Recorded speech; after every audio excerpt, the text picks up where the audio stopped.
kedua tokoh tersebut. Tim Liputan Kompas TV.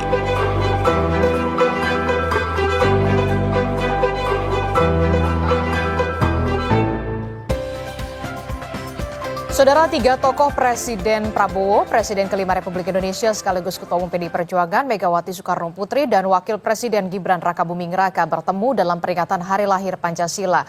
Untuk Prabowo dan Megawati, ini adalah pertemuan kembali setelah sekian lama tidak muncul bersama di depan publik. Lalu apa yang bisa dicermati dari pertemuan ketiga tokoh ini? Kita bahas di pagi hari ini dengan sejumlah narasumber. Sudah bergabung bersama kami melalui sambungan daring.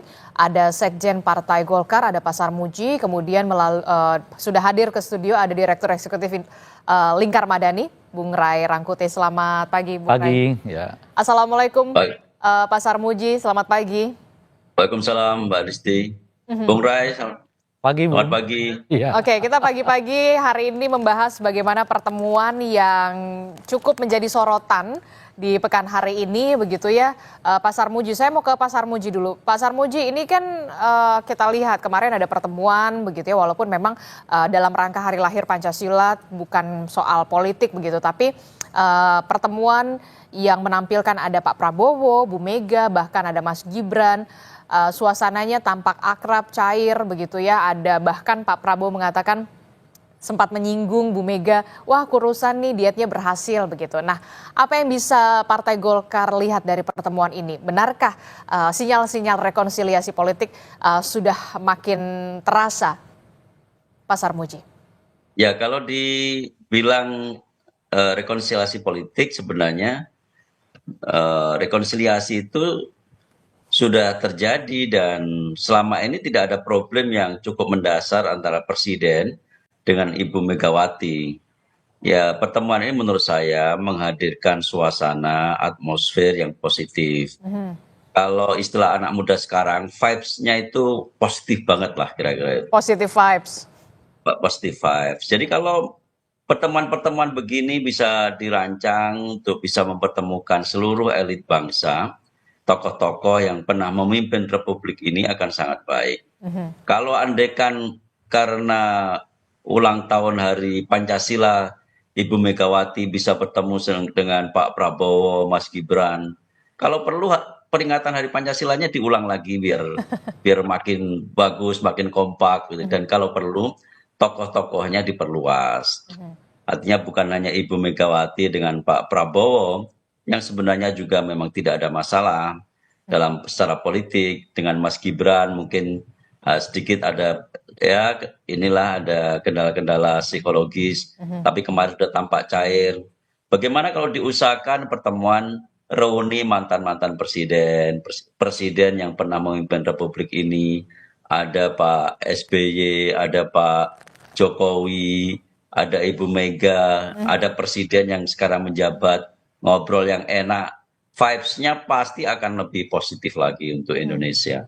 Oke, tapi sayangnya kami juga belum memperoleh begitu ya, ada dokumentasi yang memperlihatkan antara Mas Gibran dan juga Bu Mega ini saling bersalaman. Tampaknya saya belum bisa melihat begitu ya.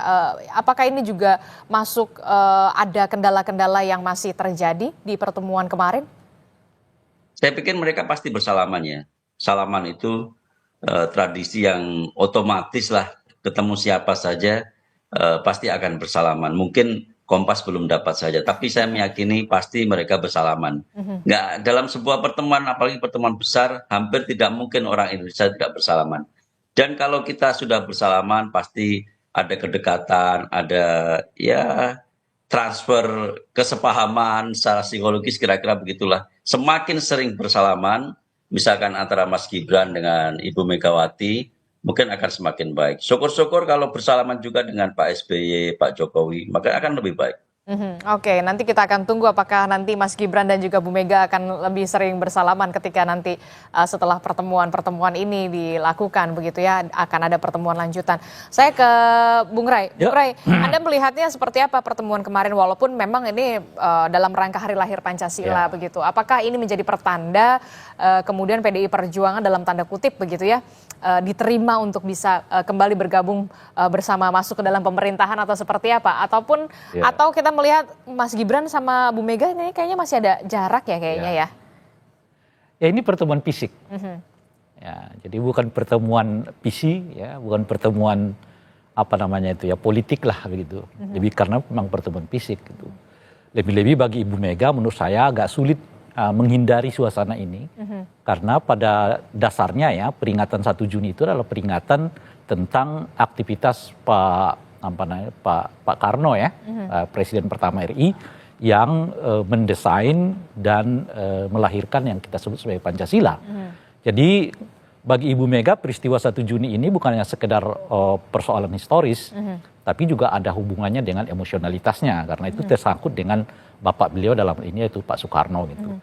Sehingga kalau kemudian peringatan 1 Juni ini resmi ya diperingati oleh pemerintah ya dalam hal ini Pak Prabowo, memang pertemuan dengan orang-orang ini tak terhindarkan gitu. Kan lebih unik lagi kalau kemudian 1 Juni diperingati oleh presiden dan pemerintah lah ya secara umum gitu, tapi misalnya Ibu Meganya nggak hadir. Padahal Agak aneh kalau begitu. Ya agak aneh, padahal ini hajat yang kalau untuk Ibu Mega ya bukan hanya bersifat kenegaraan atau bersifat historis, tapi juga mestinya bersifat emosional gitu ya. Jadi lebih-lebih 1 Juni itu adalah tanggal yang juga ditetapkan oleh Ibu Mega kan sebagai hari lahir Pancasila gitu.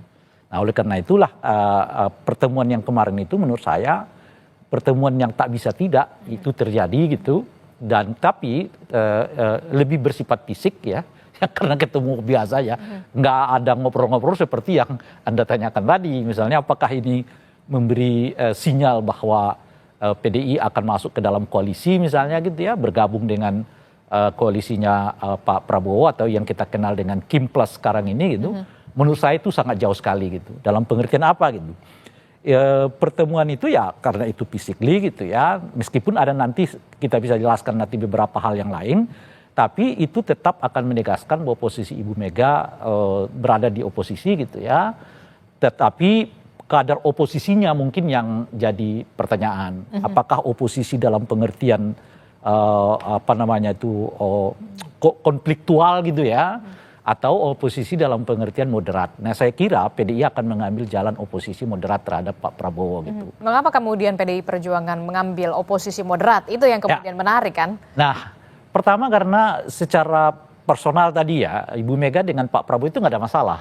Secara personal tidak ada hambatan lah ya? Tidak ada hambatan antara Bu Mega dan juga Pak Prabowo. Tapi selama tidak ada Pak Jokowi gitu. Tapi kan di sana ada Mas Gibran yang kita tahu putra dari Presiden ke-7 Republik Indonesia Joko Widodo yang kemudian sekarang menjabat sebagai wakil presiden begitu kan? Ya itu yang saya sebut kalau kehadiran Mas Gibran di situ tuh sesuatu yang tak terhindarkan dengan sendirinya gitu. Nah mungkin Ibu Mega juga melihat oke lah kalau Gibran sebagai wakil presiden kan yang tak bisa dibantah gitu. Tapi kalau dengan Pak Jokowi bagaimana? Nah ini yang jadi pertanyaan. Nah kita yang nggak tahu di belakang layar nih sebetulnya ketidakhadiran Pak Jokowi misalnya dalam acara itu memang karena nggak diundang atau apa gitu. Itu yang kita nggak tahu peristiwanya gitu. Tapi kalau apa namanya itu ya hubungan Ibu Mega dengan Pak Prabowo saya kira sama sekali nggak ada ganjalan. Ganjalannya itu justru kalau misalnya di tengah-tengah itu ada Pak Jokowi alias kalau sekiranya dalam pertemuan itu ada Pak Jokowi, mungkin Ibu Mega nggak akan hadir. Mungkin gitu. Nah, jadi persoalannya di kehadiran Pak Jokowinya. Nah, kalau bagaimana kalau Pak Jokowinya nggak hadir? Ya seperti kemarin, guyup aja bertemu. Karena memang Ibu Mega dengan Pak Prabowo, personality nggak ada masalah. Mereka udah jalin kerjasama sejak tahun 2004 kan, sampai sekarang ini gitu. Jadi persaingan politik di antara mereka itu ya dianggap sebagai persaingan yang biasa saja gitu. Beda ceritanya dengan Pak Jokowi. Karena dengan Pak Jokowi itu bukan soal persaingan politik, itu pengingkaran politik gitu loh kira-kira. Orang yang ingkar ya, yang dikeluarkan dari partai ya nggak bisa lagi, artinya nggak bisa lagi kita kerjasama secara politik. Gitu. Oke. Bagaimana Partai Golkar melihat ini begitu? Partai yang kemudian juga salah satu partai yang mengusung Gibran Rakabuming Raka juga sebagai wakil presiden di sana begitu ya. Ada apa ya? Bisa dikatakan ada sedikit hambatan lah ya antara Bu Mega dan juga Pak Jokowi begitu yang kita tahu di sana juga ada Mas Gibran Rakabuming Raka sebagai wakil presiden. Apa yang bisa Anda lihat di sini? Partai Golkar. Ya pertama, meskipun tadi disampaikan oleh Bung Rai, itu adalah pertemuan fisik, tetapi bagaimanapun kalau kita sering ketemu sama seseorang, itu akan berbeda kalau kita terus-menerus menghindari orang tersebut. Jadi saya termasuk orang yang yakin bahwa pertemuan fisik itu cepat atau lambat itu pasti akan mengubah suasana hati. Kalau orang kita nggak pernah bertemu, kadang-kadang kita berasumsi, wah dia masih Marah. ada masalah dengan saya, masih marah dan sebagainya. Tetapi begitu bertemu, melihat senyumnya, melihat tatapannya, mungkin sudah berubah. Oh ternyata dia baik juga sama saya. Dan banyak sekali hal-hal seperti itu kita jumpai dalam kehidupan. Dan tidak terkecuali dalam kehidupan politik. Jadi menurut saya kalau perlu disetting supaya Ibu Mega hadir, Pak Jokowi hadir, Pak SBY hadir, kita setting saja. Supaya terjadi paling nggak pertemuan fisik yang kemudian bisa jadi menghadirkan vibes yang lebih positif. Ya paling tidak jangan disetting lah ya, biar alamiah aja begitu ya. Ya, Mas Armuji. apa-apa, ya alamiah boleh, setting boleh. Kan kita namanya mengislahkan orang baik pahalanya. Oke, saya ke, nah itu dia yang kemudian tadi Ini juga. masalah Pak Sarmuji ini, karena melihat pertengkaran politik itu sebagai pertengkaran personal gitu. Lalu hubungannya kemudian dengan silaturahmi lah, apalah kayak gitu loh. Enggak, pertengkaran politik itu penting. Karena dengan cara begitu kita mengerti mana banyak alternatif sebagai pilihan publik gitu loh. Mungkin Ya, bukan mungkin bahasanya bukan pertengkaran politik, mungkin ada perbedaan politik. Ya, apalagi. Ya, masalahnya bukan begitu. Kita mengenal dulu ada pertengkaran politik dengan tokoh-tokoh bangsa. Dulu kita tahu betul bagaimana Nasir berbeda dengan Soekarno, bagaimana Bung Hatta berbeda dengan Soekarno. Tetapi persahabatan, pertemuan dengan mereka itu akrab sekali. Ini enggak gitu loh. Ini sangat berbeda. Pertengkaran politik sekarang itu enggak berbeda sekali. Apa sih dengan perbedaannya Pak Sarmuji? Loh, kalau pertengkaran politik zaman Pak Karno dengan Pak Nasir itu ideologi, gagasan, perspektif. Kalau yang sekarang? Gitu. Kalau sekarang kan enggak, Pak. Ini kan sendiri-sendiri gitu loh. Jadi menganggap dia musuh Sendiri-sendirinya saya, maksudnya? macam-macam. Jadi tadi misalkan ada Bang Rey menganggap itu sebagai pengingkaran. Dalam perspektif yang lain enggak. Dalam perspektif Pak Jokowi barangkali bukan pengingkaran karena sudah tidak nyaman dan sebagainya. Jadi ini lebih pada psikologis, bukan pada pertarungan ide bagaimana memajukan Indonesia. Kalau pertarungan ide bagaimana memajukan Indonesia itu namanya alternatif, itu opsi, itu adalah pilihan pembanding yang sehat bagi Indonesia. Tapi kalau yang sekarang barangkali kita perlu berpikir bagaimana supaya terjadi pertemuan fisik yang mungkin ujung-ujungnya menyebabkan Indonesia lebih beratmosfer positif. Oke, nah bagaimana Bung Rey? Ya, reaksi pertengkaran itu kan tidak harus kemudian bertemu, ya berkawan macam-macam, enggak. Bahwa nggak bertemu itu pun bagian dari pertengkaran itu. Itu kan memberikan kepada kita, ngapain saya ketemu untuk sesuatu yang kita nggak mengerti bagi kepentingan publik, misalnya begitu kan. Nah, kedua, kenapa saya nggak bertemu? Untuk juga mempertegas bahwa ada sesuatu yang membuat kita secara ide nggak bisa ketemu. Gitu. Atau yang belum selesai? Yang saya mau katakan begini, kita ini kadang-kadang kita ini yang melihat politik itu dengan melihat bahwa para petinggi elit itu bertemu, seolah-olah persoalannya sudah selesai gitu. Padahal belum. Kenyataannya di belakang itu semua yang mereka perbincangkan itu bukan kepentingan publik, kepentingan mereka sendiri. Gitu loh kira-kira tuh. Tapi masyarakatnya diajak untuk melihat bahwa pertemuan kepentingan mereka itu sebagai pertemuan kepentingan bangsa. Anda bisa bayangkan nggak? Kemarin ada yang mengatakan kami perubahan. Ada yang mengatakan kami kelanjutan. Belum seminggu hasil pemilu dinyatakan, pilpres dinyatakan, ketemu. Ketemunya apa? Berbagi kekuasaan. Pertemuan itu dibilang sebagai silaturahmi lah, bagus lah, inilah. Padahal di antara mereka aja soal bagi-bagi kursi gitu loh. Nah itu makanya di tengah yang kayak begitu tuh ya, eufemisme politik itu. Menurut saya perlu ada tokoh seperti yang dilakukan oleh Ibu Mega. Saya beda, nggak perlu ada ketemu. Itu. Selama saya tidak mengganggu Anda, seperti misalnya yang dilakukan oleh Soeharto terhadap Pak Karno kan. Nah itu yang kita cegah. Apa yang dilakukan? Ya itu membiarkan Pak Karno dalam kondisi yang kayak begitu. Dan pemerintah seperti menjauhkan diri. Nah, kita tentu saya nggak boleh masuk ke sana. Nah, yang kita mau katakan itu adalah selama pertengkarannya masih dalam ranah yang disebut dengan publik, bagian dari edukasi kepada publik, bahwa bertemu itu mengatasnamakan kepentingan publik, pada ujung-ujungnya adalah soal bagaimana mereka berbagi kekuasaan gitu ya. Tapi mengatasnamakan publik, baiknya di tengah kayak begitu itu ada yang dengan tegas mengatakan nggak ada deh namanya pertemuan-pertemuan.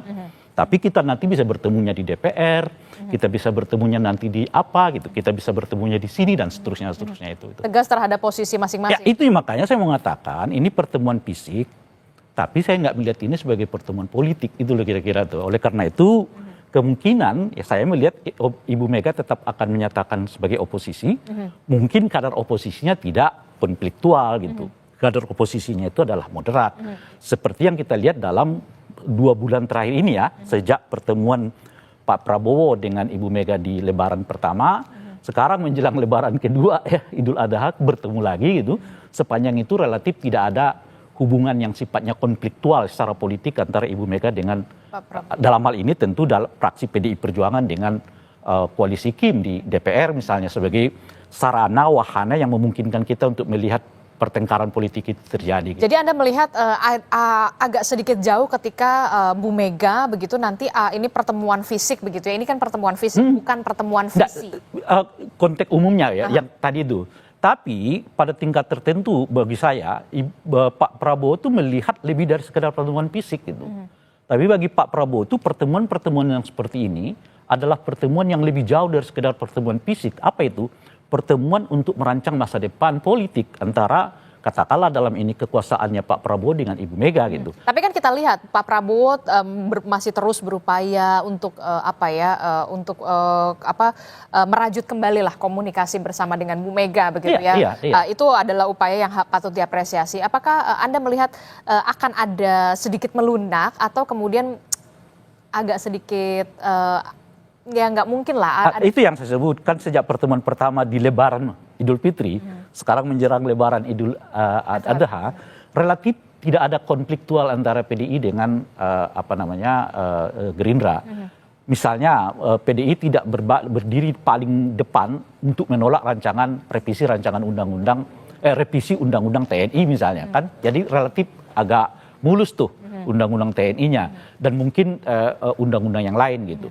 Nah, kenapa itu bisa terjadi? Karena itu tadi menurut saya, karena pada tingkat tertentu kunjungan berkali-kali, setidaknya 2 kali dilakukan oleh Pak Prabowo terhadap Ibu Mega itu dalam rancangan politik yang dilakukan oleh Pak Prabowo. Apa yang saya mau katakan adalah Pak Prabowo melihat masa depan politik itu ada bersama dengan Ibu Mega, sementara dalam konteks misalnya loh ya, kalau kita tarik lagi kepada Pak Jokowi nih, loh kok Pak Jokowinya di mana dalam konteks ini? Ya mungkin bagi Pak Prabowo Pak Jokowi itu adalah masa lalu gitu, sehingga intensitas pertemuan dengan Pak Ibu Mega makin meningkat gitu ya. Salah satunya adalah pertemuan yang kemarin itu gitu. Sementara dari Lebaran pertama ke Lebaran kedua, Idul Fitri ke Idul Adha, Pak Prabowo belum pernah ketemu secara fisik loh ya dengan Pak Jokowi sepanjang yang kita tahu. Mana tahu kita ternyata ada pertemuan yang nggak diekspos kepada publik. Karena kenapa kita berbicara seperti ini? Karena umumnya setiap pertemuan Pak Prabowo dengan Pak Jokowi itu ada eksposnya secara diam-diam gitu. Nah, tapi sejak Lebaran kemarin sampai ke Lebaran kedua ini hampir tidak kita dengar ada ekspos pertemuan Pak Prabowo dengan Pak Jokowi. Dalam bahasa yang lain, kelihatan atau kemudian ada yang harus dijaga hati yang lain begitu ya? Maksudnya? Ya. Saya justru udah melihatnya begini, bagi Pak Prabowo, ibu depan secara politik masa depannya itu dengan Ibu Mega, kira-kira gitu. Tapi apakah akan bersama atau tidak, itu hal lain. Tapi setidaknya mereka nggak konfliktual gitu ya. Tapi dengan Pak Jokowi adalah masa lalunya gitu. Oke, menarik sekali. Pak Sarmuji kalau dari Golkar sendiri dan juga partai koalisi pendukung pemerintah Prabowo Gibran begitu ya, dengan adanya pertemuan kemarin begitu, walaupun bisa dikatakan ini pertemuan fisik bukan pertemuan visi, apalagi bukan pertemuan politik begitu. Anda melihat ada sedikit upaya yang dilakukan oleh seorang Prabowo Subianto untuk kemudian mencoba untuk merangkul kembali seorang Bu Megawati Soekarno Putri PDI Perjuangan yang disebutkan oleh Bung Ray ini adalah oposisi moderat begitu. Bagaimana kemudian Kim Plus merespon ini? Ya, Pak Prabowo itu orang yang sangat gandrung dengan persatuan nasional ya. Pak Prabowo akan selalu mengungkapkan kita bersatu, bersatu, bersatu. Semua tokoh-tokoh partai, semua tokoh bangsa harus bersatu karena kita menghadapi banyak sekali ujian dan tantangan secara global. Dan itu secara konsisten beliau lakukan gitu.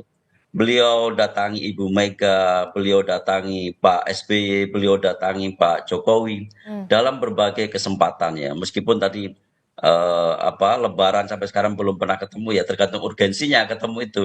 Kalau nggak ada yang penting-penting banget, ngapain ketemu-ketemu juga? Jadi ngapain nggak perlu juga. Tetapi tadi Bung Ray juga mengatakan bahwa sikap PDI itu juga dipengaruhi oleh pertemuan-pertemuan dengan Pak Prabowo dan Ibu Mega yang intens. Itu kan membuktikan bahwa pertemuan fisik itu juga bisa berpengaruh terhadap sikap politik gitu. Jadi kita nggak bisa tanpa pertemuan fisik kemudian bisa mengubah suasana, nggak bisa. Memang harus pertemuan fisik dan menurut saya Pak Prabowo konsisten untuk merajut persatuan nasional.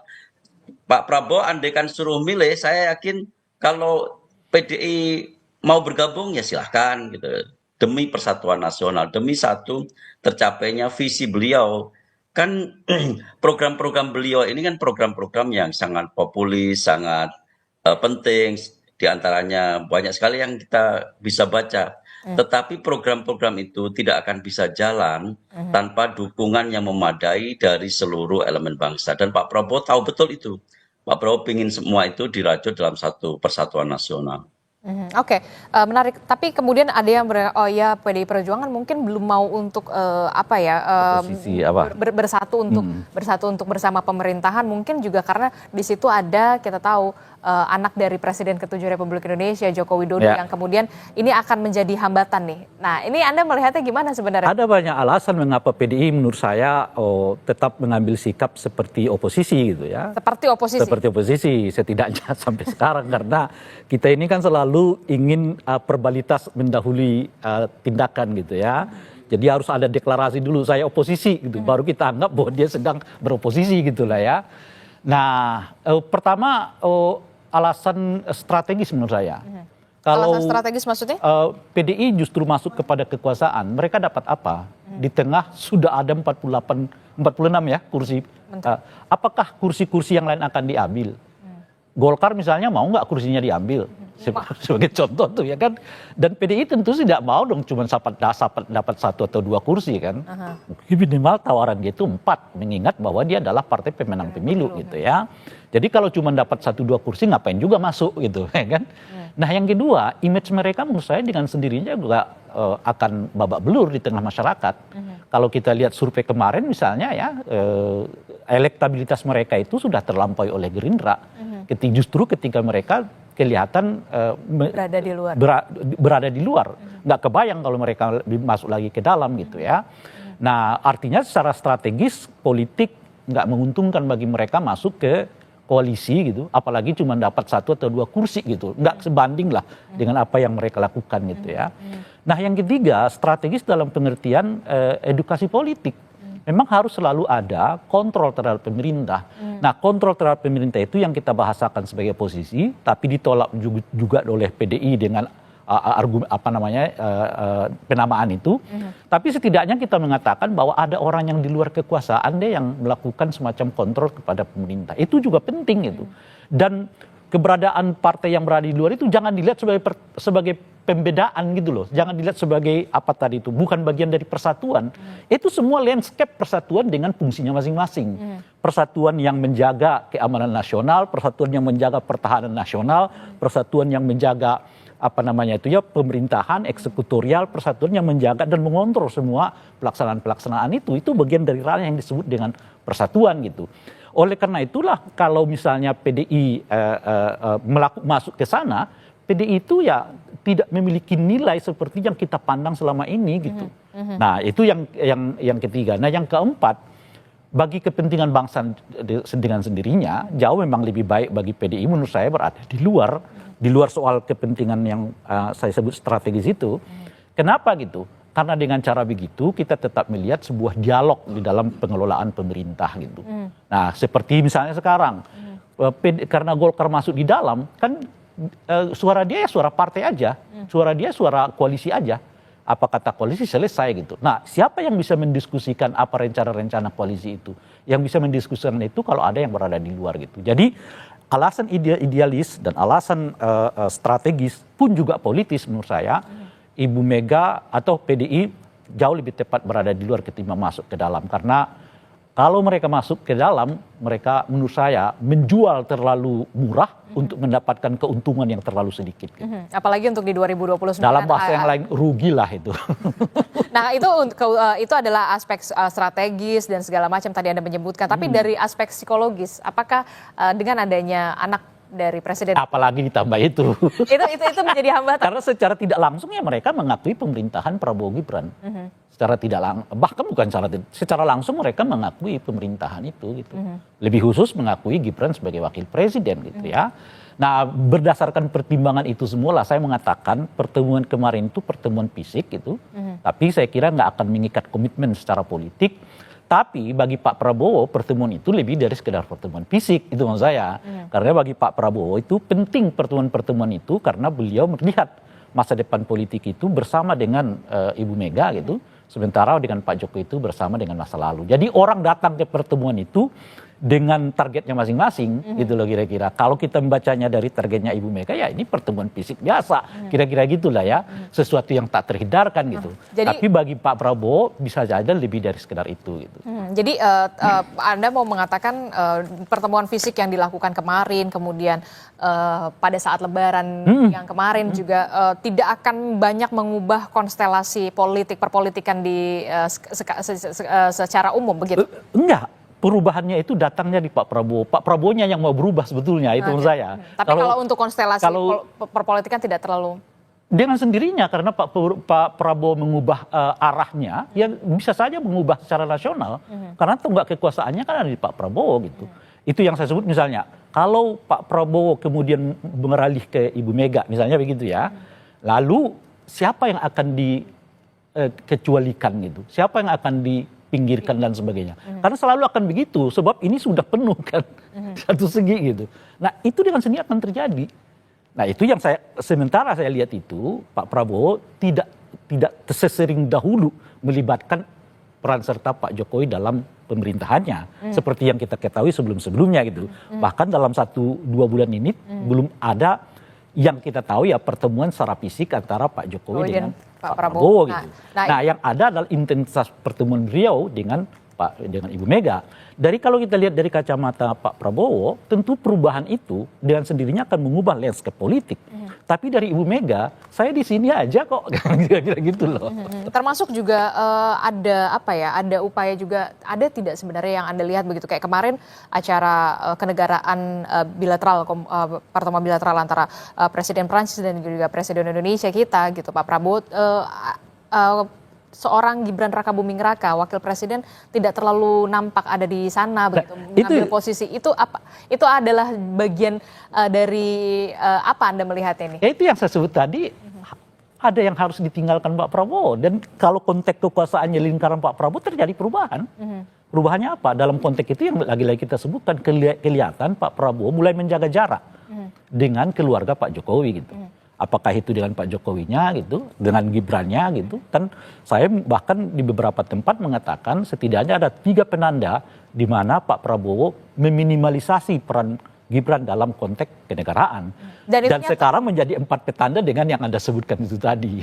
Dan itu memang sudah terlihat. Sekarang sedang jalan kan, sedang jalan tuh bagaimana peran Gibran yang selama ini kelihatan cukup mentereng lah ya, tiba-tiba dipersempit lagi oleh Pak Prabowo gitu. Misalnya contoh yang paling kelihatan itu adalah soal MBG. MBG itu sebelum resmi di launching kan kita lihat peran Gibran cukup sangat masif ya di dalam apa namanya itu pensosialisasian MBG itu. Tapi begitu di launching Pak Prabowo seperti yang pegang kendali. Bahkan kelihatan Gibran lagi nggak kelihatan dalam peran itu gitu ya. Misalnya aglomerasi yang di draft awal, jadi saya bicara draft awal, itu akan diserahkan kepada wakil presiden meskipun diputuskan presiden yang paling menentukan siapa yang akan duduk itu. Tapi kalau kita mengacu ke draft awalnya, sampai sekarang belum ditunjuk tuh wakil presiden sebagai ketua aglomerasi dan sebagainya. Jadi kalau dilihat dari aspek itu, ada penyempitan peran Gibran dalam pemerintahan Pak Prabowo. Saat yang bersamaan intensitas pertemuan Pak Prabowo dengan Pak Jokowi mengecil, dan saat yang bersamaan justru intensitas pertemuan Pak Prabowo dengan Ibu Mega makin sering gitu. Ada pendulum dari kekuasaan Pak Prabowo yang setengah berubah gitu, tapi jangan tanya Ibu Meganya tetap di sini, kira-kira gitu loh ya. Dan itu dengan sendirinya landscape ini akan mengubah juga, ya kan, peta politik di dalam koalisi Kim gitu menurut saya. Boleh jadi setelah ini akan ada reshuffle, siapa yang akan di-reshuffle kita tidak tahu. Tapi kalau kita lihat konteksnya dengan keluarganya Pak Jokowi, saya kira nanti akan terlihat dari aspek soal apakah Kapolri akan digantikan atau tidak digantikan dalam waktu dekat gitu. Kalau misalnya Kapolrinya sudah digantikan, mungkin hubungan yang kita sebut tadi sudah agak merenggang, itu petanda yang makin jelas. Gitu. Itu semakin jelas. Nah itu bagaimana Pak Sarmuji? Kalau dari Bung Rai mengatakan ada upaya penyempitan apa ya? Peran keluarga Jokowi dalam hal ini adalah seorang Gibran Rakabuming Raka di pemerintahan Prabowo Subianto saat ini begitu. Anda melihatnya gimana? Apalagi kemarin di pertemuan bilateral begitu ya antara Indonesia dan Perancis itu agak sedikit terlihat begitu jelas sekali. Ya inilah enaknya jadi pengamat ya kan. Waktu Pak Prabowo punya kedekatan dengan Pak Jokowi, ada pertemuan, ada silaturahim, pengamat mengatakan, "Wih, ada matahari kembar ini. Indonesia masih punya 2 presiden," katanya. Begitu Pak Prabowo mengurangi intensitas dengan Pak Jokowi, langsung pengamat mengatakan, "Woi, ini sebuah penanda bahwa hubungannya renggang." Ya, itu tafsir saja sebenarnya. Itu sebuah tafsir. Tapi dari sisi kami memastikan hubungan Pak Prabowo dan Pak Jokowi itu baik-baik saja, nggak ada hubungan yang retak, nggak ada sesuatu yang renggang. Hanya memang kalau pertemuan fisik ngapain gitu loh. Nanti ada spekulasi lagi, masa presiden masih sowan dengan Pak Jokowi dan macam-macam lagi spekulasi publik. Saya pikir Pak Prabowo sudah mengatur ritme itu dengan cukup baik ya. Pak Prabowo ingin menjaga keseimbangan bahwa rakyat juga mesti melihat Pak Prabowo menghandle semua keputusannya karena beliau memang faktanya adalah presiden hari ini. Dan tentu saja rakyat menginginkan Pak Prabowo memimpin sendiri kabinet ini dengan visinya sendiri dan melakukan program-program perencanaan untuk mencapai visinya itu.